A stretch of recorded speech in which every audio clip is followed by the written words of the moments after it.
Hello everyone, welcome back to Parikshajan YouTube channel. दोस्तों 4 फरवरी की third shift का एनालाइज आपके सामने आ चुका है, जो कि आपके लिए बहुत ही ज़्यादा इम्पोर्टेंट रहने वाला है।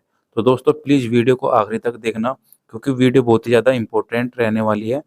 जिसका भी आने वाली शिफ्टों में एग्जाम है उनको ये एनालिसिस जरूर देखनी चाहिए। तो 100% क्वेश्चन हम लेकर आए हैं जो आपके एग्जाम सेंटर से पूछे जा चुके हैं।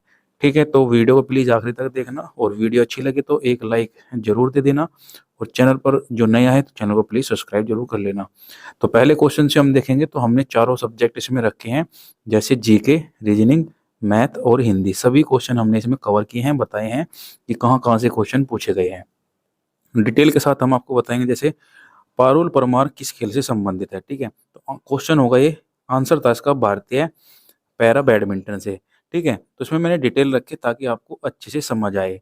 पारुल परमार और पलक कोहली, ठीक है, ये जो दोनों टोक्यो पैरा ओलंपिक के लिए क्वालिफाई करने वाली भारत की पहली बैडमिंटन जोड़ी थी। ठीक है, ये आपको याद रखना है। इसमें और एक फैक्ट है, जैसे पारुल चौधरी एक भारतीय एथलीट है, और वे 5000 मीटर और 3000 मीटर स्टेपल चेज से माहिर है। वे उत्तर प्रदेश की रहने वाली खिलाड़ी है। आगे क्वेश्चन है, प्रथम पंचवर्षीय योजना का मुख्य उद्देश्य क्या था।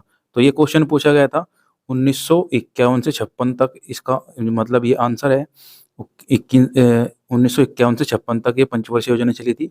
इसका मुख्य उद्देश्य जो है मुख्य ध्यान देश के जो है कृषि विकास पर था, और साथ ही साथ आर्थिक विकास को बढ़ावा देना था।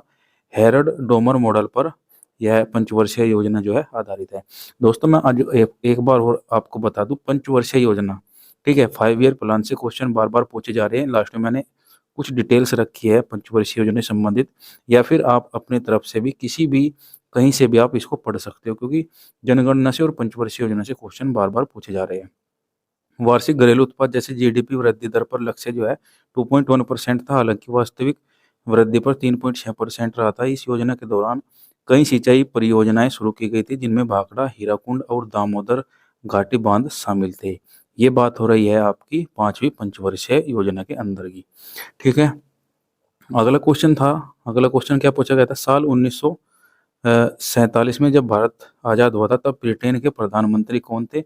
आंसर होगा आपका क्लेमेंट एटली, जो कि 1945 से 1951 तक ब्रिटेन के प्रधानमंत्री रहे थे। ये क्वेश्चन एक पूछा था। आगे देखते हैं, इनके बारे में जान ले थोड़ा सा। लेबर पार्टी के नेता रहे हैं भारत की आज़ादी के लिए ब्रिटिश सम्राट जॉर्ज पष्टम थे। भारत के आज़ाद होने के समय भारत के वायसराय लॉर्ड लुइस माउंटबेटन थे। वे भारत के आखिरी ब्रिटिश वायसराय थे। ठीक है, आगे देखते हैं। अगला क्वेश्चन पूछा गया था, जून 2024 में केरल के वायनाड लोकसभा सीट से किसने इस्तीफा दिया था। आंसर होगा आपका राहुल गांधी। केरल के वायनाड लोकसभा सीट से इस्तीफा दे दिया था, और वे उत्तर प्रदेश की रायबरेली सीट को बरकरार रखा था। अगला क्वेश्चन दिया था इसमें, कौन सा वेद जो है जादू मंत्र यानी जादू टोने से संबंधित है, ये पूछा था। तो आंसर होगा आपका अर्थवेद।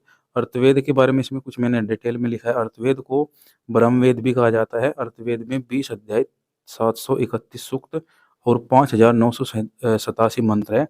अर्थवेद में पद और गद दोनों शामिल है। इंपॉर्टेंट क्वेश्चन है दोस्तों, एग्जाम में रिपीट हो रहे हैं।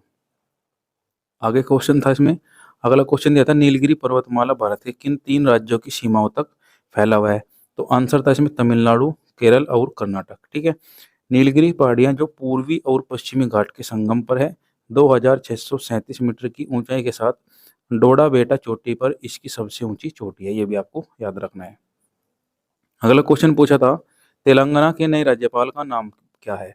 तो आंसर होगा आपका जिष्णु देव वर्मा। जिष्णु देव वर्मा जो है तेलंगाना के नए राज्यपाल चुने गए हैं। आगे क्वेश्चन देख लेते हैं। अगला क्वेश्चन पूछा था, निम्नलिखित में से किस भारतीय राज्य में लोक रंग उत्सव मनाया जाता है। तो आंसर होगा आपको मध्य प्रदेश में मनाया जाता है। और इसमें अन्य फैक्ट हो रहा है, जैसे मध्य प्रदेश में लोक रंग उत्सव मनाया जाता है। लोक रंग महोत्सव हर साल जो है 26 जनवरी को मनाया जाता है। यह 5 दिनों तक मनाया जाता है। कार्यक्रम का आयोजन मध्य प्रदेश के आदिवासी आदिवासी लोक कला अकादमी करती है। ठीक है, ये एक्स्ट्रा फैक्ट हर क्वेश्चन में आपको देखने को मिलेंगे, जिससे आपका क्वेश्चन और अच्छे से कवर हो जाए।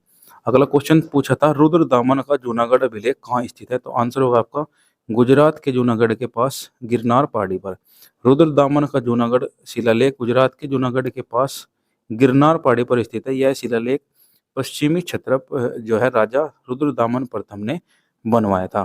ठीक है, आगे देखते हैं। अगला क्वेश्चन है दोस्तों, वीडियो को लाइक भी कर दे और चैनल को जो भी नया है तो चैनल को प्लीज सब्सक्राइब जरूर कर ले। क्वेश्चन था राज्यपाल की नियुक्ति संबंधित क्वेश्चन पूछा था, तो ये तो नहीं पता किस प्रकार से क्वेश्चन था, लेकिन मैंने तीन चार प्रकार के क्वेश्चन बन सकते हैं। जैसे राज्य के राज्यपाल की नियुक्ति किसके द्वारा की जाती है, तो भारत के राष्ट्रपति द्वारा। अगला क्वेश्चन किस प्रकार बन सकता है, जैसे राज्यपाल की नियुक्ति किस अनुच्छेद के तहत होती है, तो आर्टिकल 155 के तहत। अगला क्वेश्चन किस प्रकार बन सकता है, वो देखते हैं। राज्यपाल के रूप में किस व्यक्ति की नियुक्ति के लिए योग्यता क्या है, तो आंसर था इसका, कोई व्यक्ति राज्यपाल नियुक्ति होने का पात्र तभी होगा जब वह भारत का नागरिक हो और 35 वर्ष की आयु पूरी कर चुका हो। ठीक है, तो जिस प्रकार से राज्यपाल का क्वेश्चन बन सकता था वो मैंने यहाँ पर बना दिया है, लिख दिया। ठीक है, बाकी अगला क्वेश्चन देखते हैं। अगला क्वेश्चन है इंद्रधनुष क्रांति किससे संबंधित है, तो इंद्रधनुष क्रांति जो है कृषि उद्योग से संबंधित हो जाएगी, कृषि उद्योग से संबंधित। ठीक है, इसमें यह फसल की खेती, बागवानी, वानिकी, मत्स्य पालन, मुर्गी पालन, पशुपालन का एकीकृत विकास है। इसमें अन्य सभी कृषि क्रांतियों का एकीकरण शामिल है। ये हरित क्रांति, नीली क्रांति, पीली क्रांति से आदि इसमें संबंधित है। ठीक है, अगला क्वेश्चन दिया था इसमें, एक योजना कोई मतलब, अच्छा इसमें पूछा गया था कि कोई योजना थी मोदी जो मोदी द्वारा चलाई गई थी। तो ठीक है, मैंने इसमें क्या किया है, इसमें सभी तरह की जो योजनाएं थी मोदी द्वारा जो चलाई गई है, यानी कि हमारे जो प्राइम मिनिस्टर जी है उनके द्वारा जो योजना चलाई गई है मैंने यहाँ पर सभी लिख दिए। जैसे यहाँ पर देख सकते हैं प्रधानमंत्री जनधन योजना, सभी नागरिकों को बैंकिंग सेवाओं के जोड़ने के लिए। अगली योजना है थी इसमें प्रधानमंत्री उज्ज्वल योजना, गरीब परिवारों को मुफ्त एलपीजी सिलेंडर बांटना।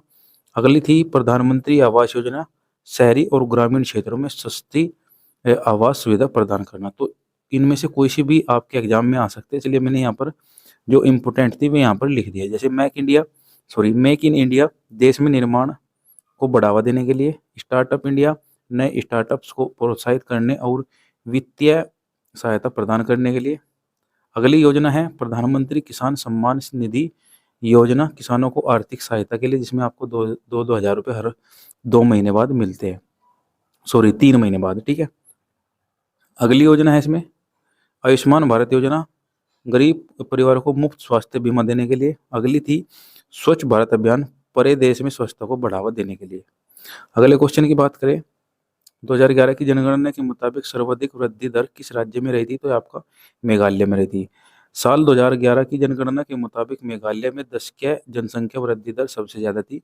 मेघालय में 2001 से 2011 के बीच जनसंख्या 27.82% बढ़ी थी। ठीक है, वही जो है यहाँ पर आप अगर देखते हैं, वही नागालैंड में जनसंख्या में सबसे कम वृद्धि हुई थी। नागालैंड में जनसंख्या में ऋणात्मक जो है घटी थी वृद्धि हुई थी। ठीक है, अगला क्वेश्चन है तमिलनाडु के वर्तमान मुख्यमंत्री कौन है, तो आंसर होगा आपका MK. Stalin. Muthuvel Karunanidhi Stalin एक भारतीय तमिल राजनेता है जो तमिलनाडु के 8वें और वर्तमान मुख्यमंत्री के रूप में जो है कार्य कर रहे हैं। उन्होंने 8 अगस्त 2018 काम शुरू किया था, मतलब 2018 से ये कार्यरत है। अगला क्वेश्चन था यहाँ पर, कौन सा जल निकाय भारत में पश्चिम से घेरता है, तो आंसर होगा आपका अरब सागर।